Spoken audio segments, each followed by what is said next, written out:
नमस्कार, उत्तराखंड समाचार में आपका स्वागत है। मैं देवेंद्र प्रसाद। सबसे पहले मुख्य समाचार। प्रधानमंत्री नरेंद्र मोदी आ सकते हैं उत्तरकाशी, तैयारियां तेज। मुख्य सचिव ने ली अधिकारियों की बैठक। शीतकालीन यात्रा को मिलेगा प्रोत्साहन।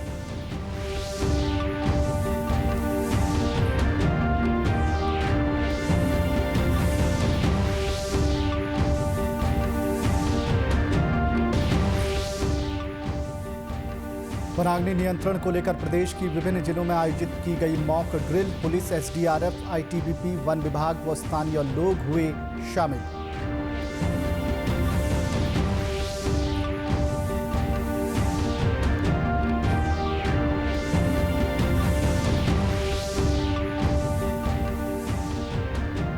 और 38वें राष्ट्रीय खेल की तलवारबाजी प्रतियोगिता में हरियाणा का दबदबा। 3 स्वर्ण पदक लेते हुए लगाई हैट्रिक।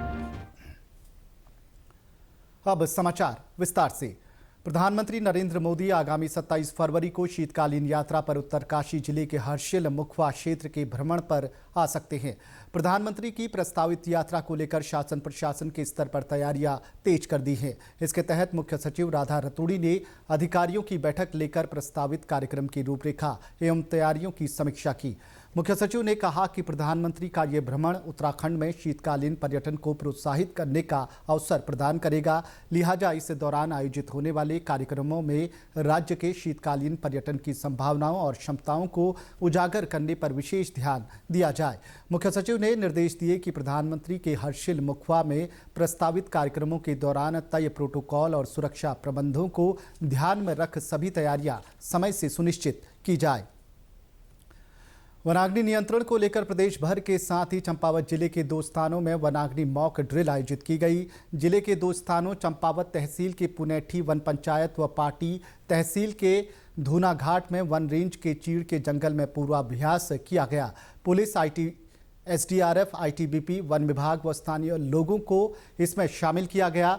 वनाग्नि मॉक ड्रिल की नोडल लोहाघाट की उप जिलाधिकारी नितेश डांगर ने बताया कि वनाग्नि जैसी प्राकृतिक आपदा से निपटने के लिए पूर्वाभ्यास किया गया। हमारा जो साइट है वो 29 हेक्टेयर अफेक्टेड थी और उसमें जब जीआईएस मैप से हमने देखा तो 3 तरफ से नेचुरल फायर लाइन्स थी। एक हमारी विलेज रोड, एक स्टेट हाईवे और एक हमारा गदेरा। तो चौथी तरफ से आग को कंट्रोल करने के लिए हमें फायर लाइन क्रिएट की गई, जिसके लिए मौके पे हमारी फॉरेस्ट की टीम और हमारी फायर की टीम वहाँ पे फायर लाइन बना रही है। 20 फीट की अभी 500 मीटर तक फायर लाइन बन गई है और मौके पे अभी कार्य चल रहा है।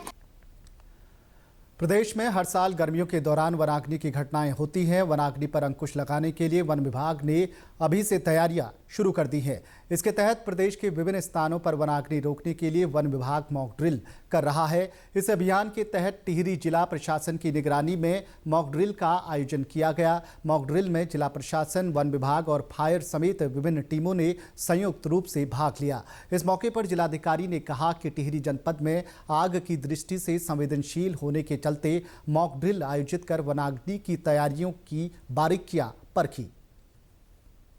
राज्य स्तर की तरफ से और इसमें एनडीएमए के साथ एक स्टेट लेवल मॉक एक्सरसाइज की गई थी फॉरेस्ट फायर प्रिवेंशन को लेकर, जिसमें डिस्ट्रिक्ट टेरी गढ़वाल ने भी पार्टिसिपेट किया है। और हमारे डिस्ट्रिक्ट में 3 जगह ये एक्सरसाइज रन की गई थी, जिसमें सभी डिपार्टमेंट के साथ हमने इसको सभी को कोऑर्डिनेट कैसे करना है, रिसोर्सेज कैसे मोबिलाइज करनी है, उस क्रम में आज मॉक एक्सरसाइज की गई। और जो भी इससे लर्निंग्स निकलेंगी और पिछली जो वनाग्नि घटना है उससे भी जो लर्निंग्स हैं उसको इस बार हम इम्प्लीमेंट करेंगे और कोशिशें करेंगे कि कम से कम यहाँ पर वनाग्नि घटना है।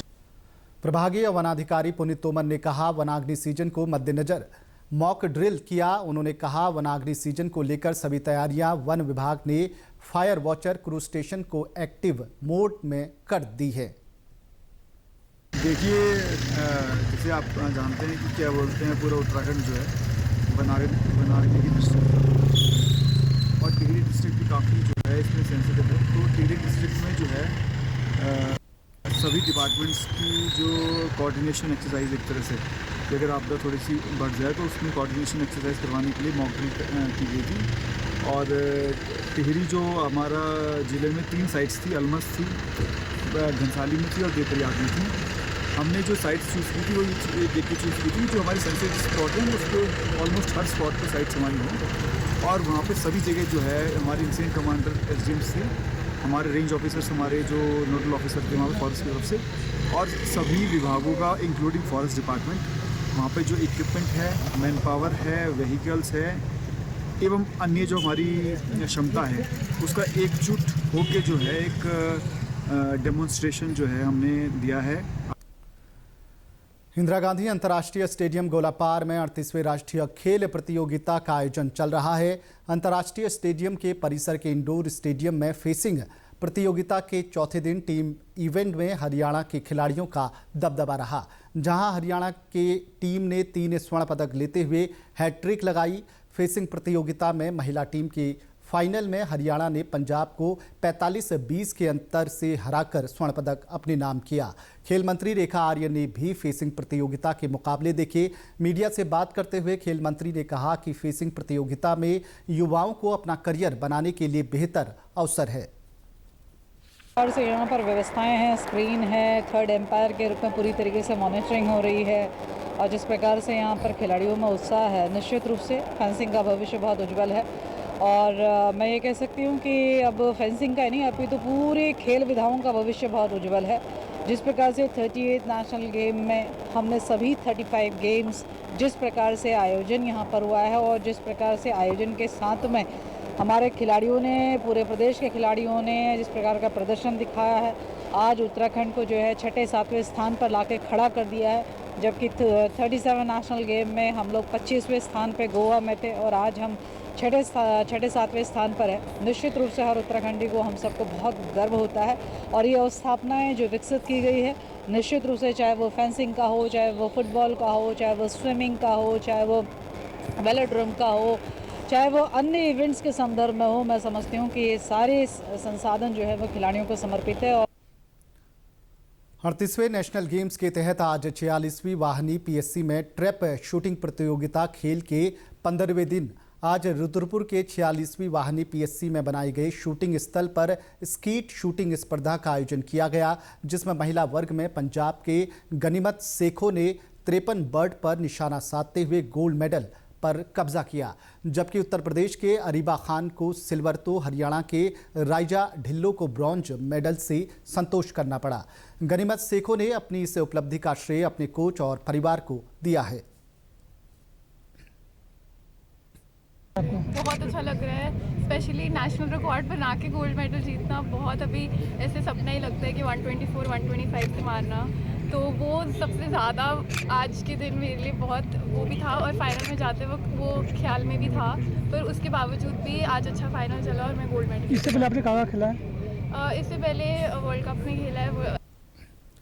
उत्तर प्रदेश की रजत पदक विजेता अरीबा खान ने अपनी इस उपलब्धि पर खुशी जाहिर की है। बहुत खुश हूँ फैमिली को, क्योंकि उन्होंने बहुत सपोर्ट किया है, और वो ही मतलब 10 साल से लगे हुए हैं। इससे पहले आपने कितने गेम खेले हैं? नेशनल गेम्स 3 खेले हुए हैं इससे पहले, और नेशनल्स 10 खेल रखे हैं। आपने कितने गोल्ड मेडल जीते? गोल्ड मेडल का मुझे काउंट नहीं है, बट लाइक अदरवाइज मेडल्स 35-40 है। और देहरादून जिला प्रशासन ने भिक्षावृत्ति में लिप्त बच्चों को मुख्यधारा से जोड़ने के लिए आधुनिक इंटेंसिव केयर सेंटर तैयार किया है। इसके माध्यम से भिक्षावृत्ति में लिप्त तथा सड़कों पर घुमंतु बच्चों को आम बच्चों की भांति मुख्यधारा व शिक्षा से जोड़ा जा रहा है। देहरादून के जिलाधिकारी समिन बंसल के मुताबिक बच्चों को खेल खेल में शिक्षा से जोड़ने का प्रयास सफल होता दिख रहा है। अब बच्चे स्वयं ही ज्ञान प्राप्त करने के लिए इंटेंसिव केयर सेंटर में पहुँचने लगे हैं।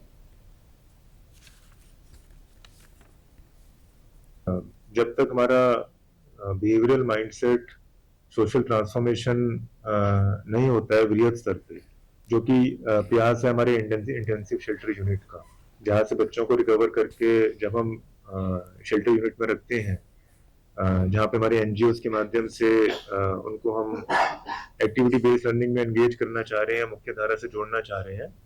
तो जब तक ये अंडरस्टैंडिंग और ये ट्रांसफॉर्मेशन वृहद स्तर पे नहीं आती है, तब तक ये प्रक्रिया हमको गतिमान रखनी है। और इसको हमने शॉर्ट टर्म एक्टिविटी कभी प्लान किया भी नहीं है, इसको हमने लॉन्ग टर्म एक्टिविटी के रूप में ही प्लान किया है। उसी के अकॉर्डिंग बजट भी एलोकेट किया है, उसी के अकॉर्डिंग मैन पावर और इक्विपमेंट्स भी दिए हैं। आज विश्व रेडियो दिवस है। हर साल 13 फरवरी को विश्व रेडियो दिवस मनाया जाता है। रेडियो दिवस जश्न है रेडियो की अनोखी सेवाओं का। आइए देखते हैं विश्व रेडियो दिवस पर ये खास रिपोर्ट। आकाशवाणी से प्रस्तुत है समाचार प्रभात।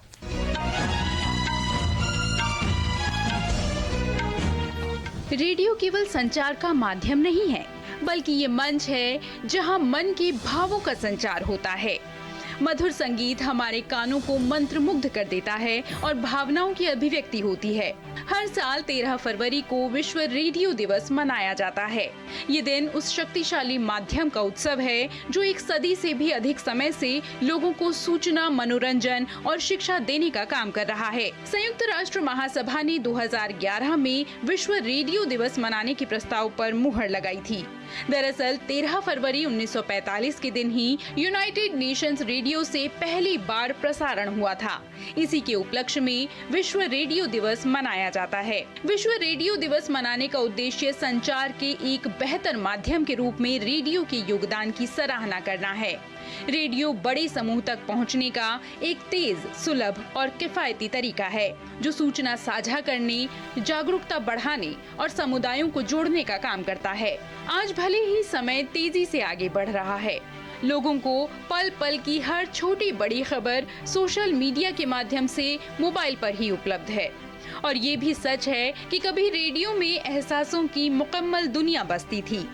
रेडियो ने एक वक्त को नहीं बल्कि दौर को जिया है।